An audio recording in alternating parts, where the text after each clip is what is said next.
Hey guys, welcome back to my channel. A few videos ago, I did a Q&A and a lot of you guys asked me questions about my teaching or me being a teacher. And as I was looking through the comments, I got an overwhelming amount of comments from you guys asking me to do more story times on my teaching and of me being a teacher. Insert comments.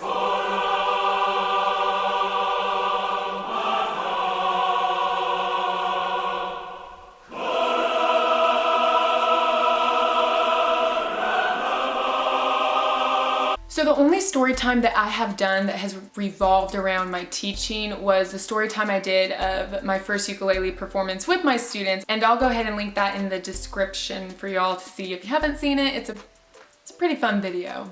But today's story time, it is gonna be more legit, more epic. It's gonna blow your minds because today I'm going to tell the story of my first year of teaching. But before I get started, it's time for story time. The time when I tell you a story. Yeah. Let's get started. We gotta get some moods in here, big moods. So I actually snagged these. I used these emojis last year on my classroom door. So we are going to get these behind my ugly blank wall back there. I got my scotchy tape and we're gonna tape these little suckers up. Okay, don't want this to fall. We're gonna put this, yeah, sure. Big mood right there. Heart eye emoji. Right there. Winky face emoji right there. I'll put that there. And let's set the mood right with the lighting. How does that look? Oh wow. That looks really jank. It looks like my emojis are like having a meeting. Okay, well whatever. To get started off, I have a billion, chameleon jillion stories that I could tell you of my first year of teaching, and I could sit here all day and talk about them, but we do not have time for that, and my camera battery does not have time for that. So I'm going to tell you 3 short stories under the big umbrella of my first year of teaching. Story number 1. My first year of teaching, I taught pre-K. Yes, pre-kindergarten, y'all. Was that the grade I wanted to teach my first year of teaching? Not really, but you know what? It's the only job I could get at the time, so I was okay with it. Would I have preferred older kids? Probably. But you know what? It's okay. I was going into my first year of teaching, enthusiastic, excited. I said excited, weird. Excited? Egg-cited? Whatever. In pre-K, obviously, we do a lot of read-alouds where we sit the children at the carpet and I read a lot of books in front of their tiny little faces. Well, one day I was reading a book about a family who took a vacation. As I was reading the story, I was reading a spread where the family was going out to see the ocean. And as I was reading, one of my last sentences was, "And the family had so much fun at the beach that day." And as I was turning the page, one of my little girls stopped me and looked at me with her big brown eyes and said, "Miss Ecklund." Yes, my darling student. "You just said a bad word." In this moment, I was horrified. I was like, what bad word have I said? I was going through my head. I turned back the page. I was looking at all the words and I was like, what? No, hun. "No, you said a bad word." It must have been in the last sentence. So I was like, and the family, they had so much fun at the beach that day. And she's like, "You just said it again." What word did I say? That was so bad. And then it clicked. The family had so much fun at the beach. Beach. Oh loud, she thought I meant beach. This child was 4 years old. 4. And she thought I said the word beach. When situations happen like this, teachers can do one of 2 things. They can either focus on that situation and try to correct it, saying, "Oh no, I said this word, not the word you're thinking." Or they can completely ignore it and just move on. Guess which one I did? I totally diverted the question and I moved on. I was like, nope, we're moving on. I am not letting all these little 4 and 5-year-olds hear what you just said. We are moving on. I don't want them to think anything of this. Moving on. Let's just say I kept reading and trying not to have my face turn red. I was just like, okay, we're continuing on with the story, and anytime it says beach, I'm just gonna say ocean or sand or something so she does not question that word again. And so the other little 4 and 5-year-olds do not question what is happening. Okay, moving on. Moving on. Honestly, that's the best situation in any teaching situation, is just to move on. Move the heck on. Second story. Now buckle up for this one because my second and third story kind of connect because it has to deal with the same student. The student I'm going to be talking about today in these 2 short stories. Let's name him Bob. Bob. No, I don't like that. Let's name him Patrick. Patrick's a good name. So my first year of teaching pre-K, I had this sweet little boy named Patrick. He was one of my tiniest little boys. He had just turned 4. He was the youngest and the tiniest, but boy, he had a big mood. Real talk, guys, when you teach, you have a lot of behavior problems with students, and I'm just gonna be frankly honest, Patrick, we had a big behavior problem with this child. So something you need to know about Patrick. Not only did he have a major behavior problem in my classroom, we teachers would call him a runner. Now when I say runner, he would run away from you. He would run away when he didn't want to do something. If you try to talk to him, he'd just simply run away. And when I say run away, I mean literally run away. Run out the door of the classroom, run around the school. Run.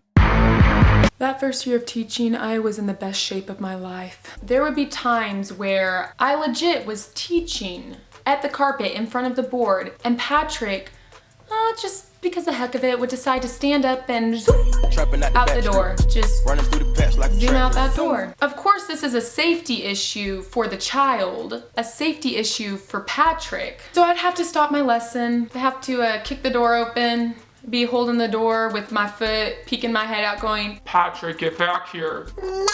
And he just floop down the hallway, just run. Many times when that happened, like I said, because it is a safety issues and we can't just have kids running out of the classroom, I would either A, have to call someone in my room to watch my kids, because legally we can't leave our kids alone, especially 25 pre-Kers.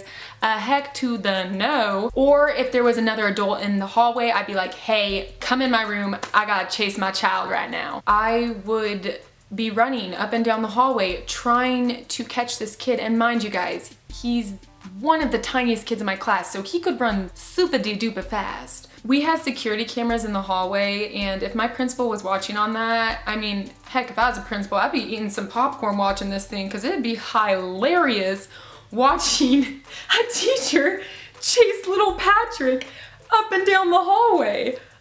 It was a dang good time. Let's just say from that point on, when that first situation happened, I wore tennis shoes for the rest of the year. This literally happened every day. You know, I contacted parents, we talked with the principal, you know, it was just something like, he just kept running out of the room. The whole time I was just saying, help me Lord. One day, Patrick, sweet little Patrick, walked in the room, and I greet my kids in the morning when they come in, and if I notice something about them that's new, like they got a haircut, they're wearing a new shirt, I acknowledge it. Well, this fine day, Patrick walks in and he's wearing brand new spanking Nike shoes. And this is how the conversation went. Good morning, Patrick. I see you have new shoes there. They're looking pretty spiffy and nice. Yeah, my mom bought them for me. Awesome. Why did your mom buy you new shoes? So I can run faster. So he can run faster.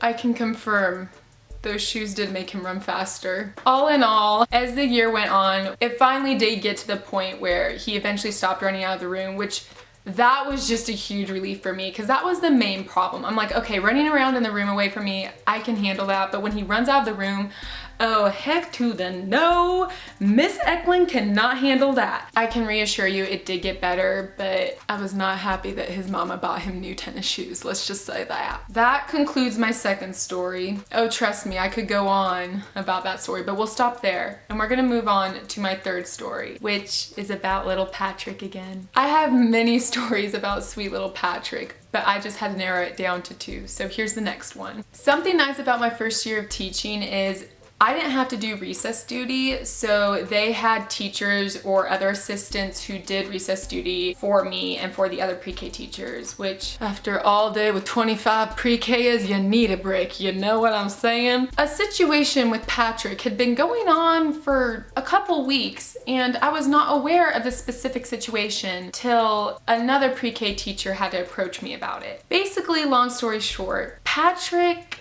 just felt the need every time he would go to recess that he had to whip out something and just start using the restroom on the playground.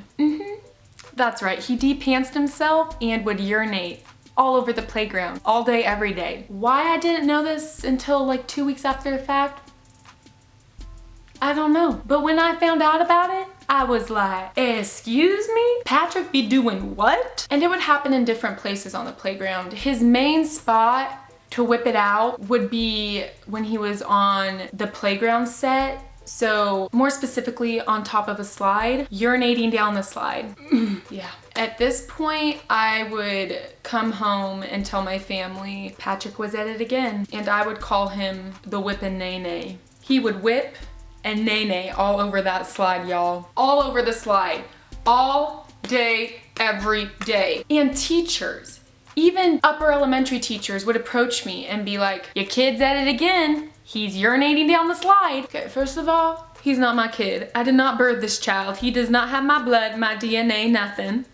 He is my student, and I'm responsible for him in the classroom. Now, when he's outside, y'all who are on duty for recess are responsible for my students. I just got sick and tired of all the teachers talking about my child that would urinate all over the playground, whipping out things and just using it like a hose. Whip and nay-nay, y'all. Whip and nay-nay. If I wasn't a professional, I would have been like, Patrick, please stop whipping and naying. Nay-nay-nay-in? Nay-nay. I would say stop doing the whip and nay-nay, sir. This problem, I can sadly say, never was resolved. When I call parents, they would say, oh, Patrick does that all the time in our backyard. This makes so much more sense. Why? Parents! Help a teacher out. In so many words, I wanted to say, please get your child under control. Have him stop doing the whip and nay-nay. For the love of all that is good, have him just keep his pants on at recess, please. Like I said, since there wasn't really any discipline at home going on with this situation, I guess the only solution is I made sure that he went to the bathroom before he went out to recess. Did that help? Sometimes it narrowed down the times he did do his whip and nay-nay at recess, but you know, it came down to it where it was hard to punish a child and keeping him from recess for doing this because these kids need to go outside and get fresh air and run, and Miss Ecklund needed a break from children. Does that make me a bad teacher that this problem was not solved? Maybe, but I just took it like a woman when other teachers would approach me letting me know my child was at it again. I just hope he still doesn't do it.